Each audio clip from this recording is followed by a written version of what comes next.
அவன் ஹாஸ்பிட்டல் ஓனரோட பையன்டி. இருக்கட்டும்டி, விட்டு பிடிக்கணும். அப்பதான் நம்ம சொன்ன இடத்துல நிப்பானுங்க. நீ போய் உன் வேலையை பாரு. அம்மா ஐசியூக்கு எடுத்துட்டு போகணும். ரூம்ல தான் இருக்காங்க, சீக்கிரம் போய் பாருங்க.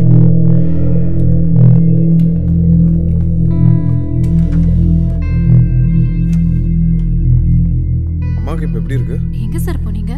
பணம் கட்டினீங்கன்னா உடனே ஆபரேஷன் பண்ணிடலான்னு டாக்டர் சொல்லியிருக்காரு.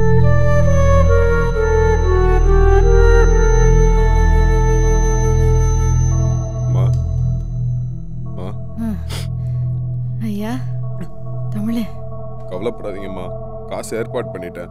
5000 சம்பாதிக்க முடியாதவன் 5 லட்சத்துக்கு என்னையா பண்ண போறேன்? பணம் ஏற்பாடு பண்ணிட்டேம்மா. இல்லை, யாராச்சும் பொண்ணு தூக்கிட்டு வா பணம் தரேன்னு சொன்னாங்களா? நம்புமா, நான் நல்லவன்மா.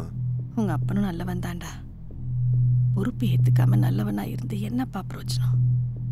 சிறு பத்திரிக்கை நடத்துறாரா? 3000 காப்பி கூட போறதில்ல. ஊர் ஊரா சுத்தினா குடும்பம் எப்படி நடக்கும்? என்ன ஆசீர்வாதம் பண்ணுங்கம்மா. என்னடா என்னைக்குமே இல்லாதது இன்னைக்கு தோணுச்சு. நல்லா இருப்பையா சார்? கூட்டிட்டு போலாமா? ஏய் தமிழே, வேலைக்கு சாப்பிடுப்பா, உடம்பு பார்த்துக்கோயா.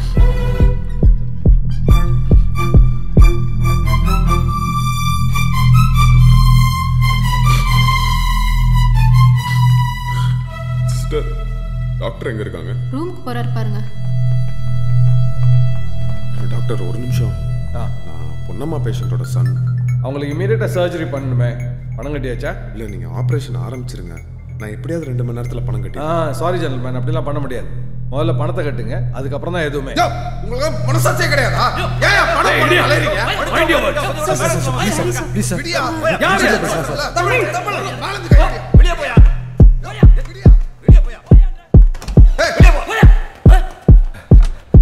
பணத்தை போட்டு புதைக்கவான்னு கேக்குற. பணம் இல்லைன்னா வேலை செய்வா நீ? உயிர் உனக்கு வேலையா போச்சா? உயிர் எடுக்கிற கசாப்பு கடையும் சரி, உயிர் கொடுக்குற ஹாஸ்பிட்டலும் சரி, இது எல்லாமே பணம் சம்பாதிக்கிற வேலை மட்டும்தான். பணம் எடுத்துட்டு வந்தா வா, இல்லைன்னா உங்க ஆத்தாள தூக்கிட்டு வெளில போ.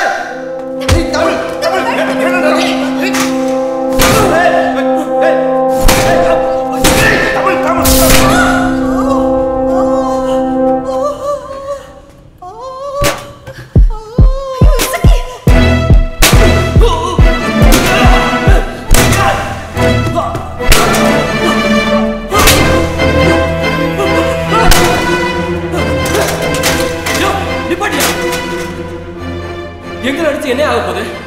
நாங்க கூலி, பணத்தை வாங்குறது டாக்டர். கொண்டு வந்து கட்டிட்டு ஆகிற வேலையை பாரு.